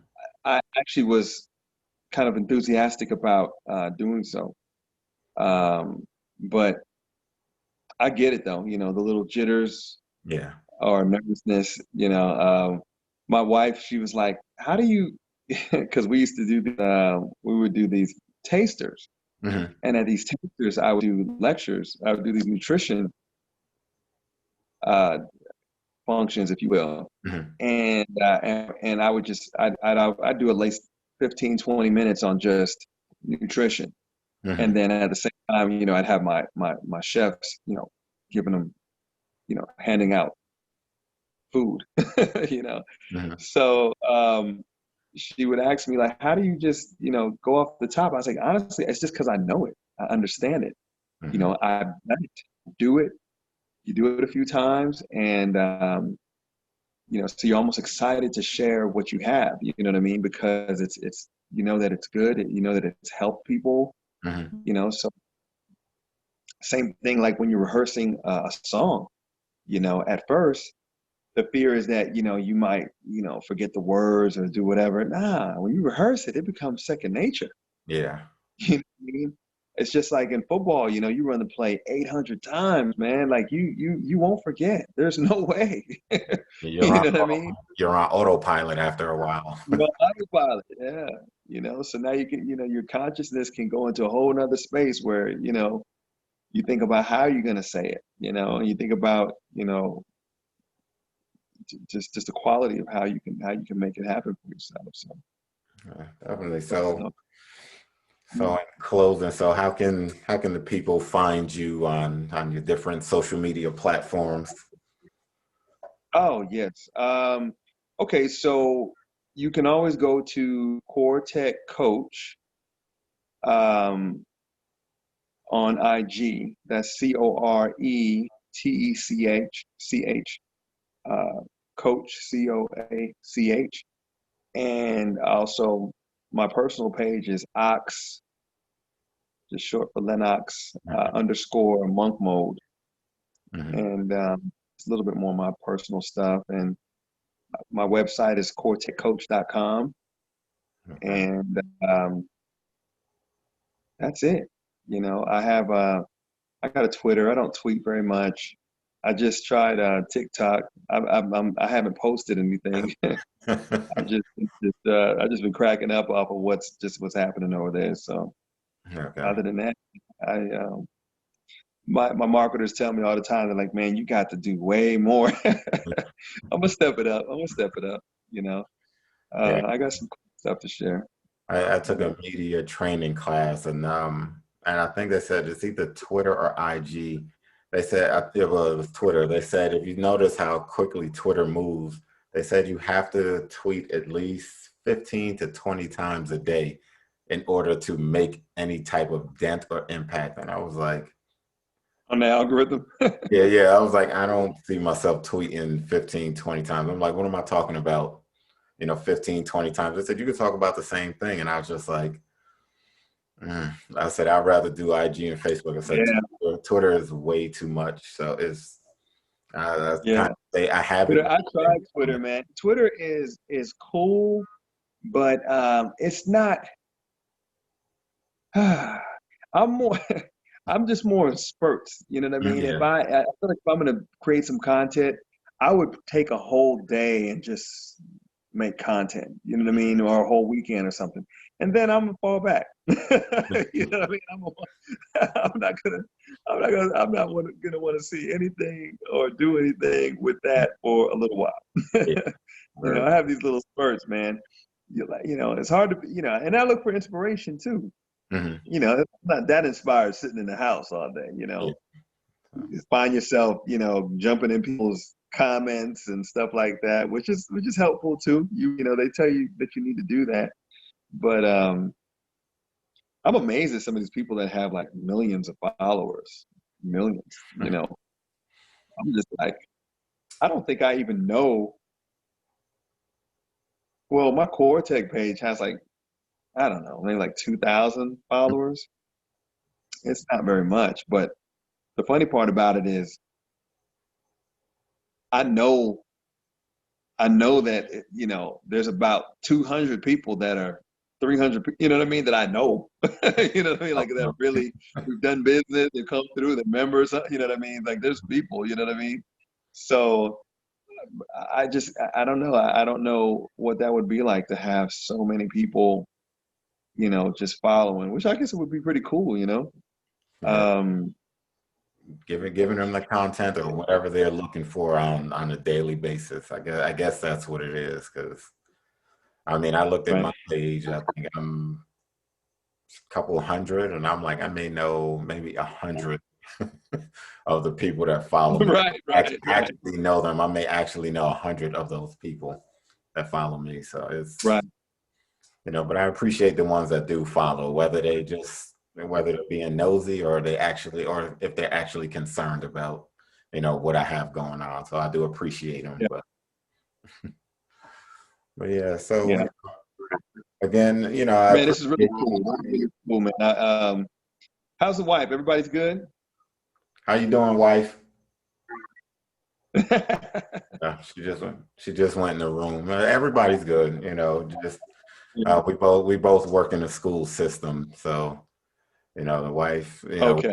we're home, the kids are home. So it's it's a challenge. It's this online learning stuff, working with the Yeah, is like we always say, man. huh? I totally get it, man. I just, helping my daughter with her homework. We were just like, "Are you already here?" Like, I think we were doing some math, and I was like, "Hold on a second, I gotta go back and study this real quick." Let me go You know, YouTube it so I can I help. was like, "You guys learning this already?" Ah, growing fast, man. Yeah, You know. it's fun. But yeah, everybody's good. So how's your family? How's the wife, your mother and father? How's everybody doing? Oh man, I mean it's all good. We have our challenges. I think we're looking to move. Um, I'll save it for a whole nother episode as far as like, trying to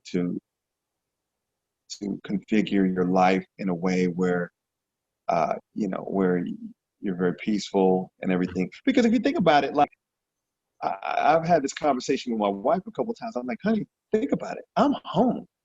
Hmm. We used to have arguments about not being home. You know what I mean? And then look, our daughter is home. Hmm. Like we used to think like, what it'd be like to just homeschool our kids. Hmm. Now we just got it. Yeah. Like, holy shit, hold on a minute. Hold Forced on a upon minute. us. Do we really want it like this? It was forced And, upon us, but yeah. yeah, and then and at the same time, I never really felt our house was that small, but I'm like, yeah, we moving into a bigger house. Definitely. I need more space. You can't just be. She probably listening to our conversation right now. I'm about to go get criticized in about 5 minutes. You know, But yeah, man, I had to ask them politely. Listen, please, just let me. I'm gonna do this this little show with my guy, man. Just let me make it. Don't be coming all out here making noise. But, anyway, like I said, we're gonna be moving to another home. I mean, I'm anxious to get back to the gym. I just didn't really want to expose my daughter to a whole bunch of, Yeah. a whole bunch of. All of that. That's Ah, here. yeah, yeah, and that's another topic because I mean, all that stuff is suspect as well. But my wife is very sensitive about it, so I'm, But you're sensitive. and we're married. And we're married, so it is what it is. You know.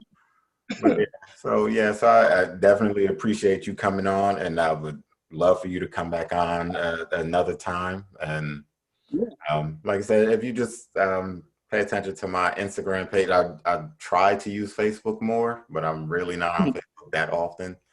But yeah, I do this weekly. Now I'm getting back into it. It took a couple of weeks off, but now I'm getting right back into it. You're actually the first guest I've had in about a month. Yeah, so I took some time off, and now I'm back at it. So, would love for you to come back on and join us, for another episode, maybe a group episode, or if you have something coming out, music or anything, just reach out, let me know. Definitely bring you back on at any time. Yeah, certainly. Man, I appreciate you, bro. I appreciate you too. I'll stay in touch. I'll DM you my number and stuff, so that way, Yeah.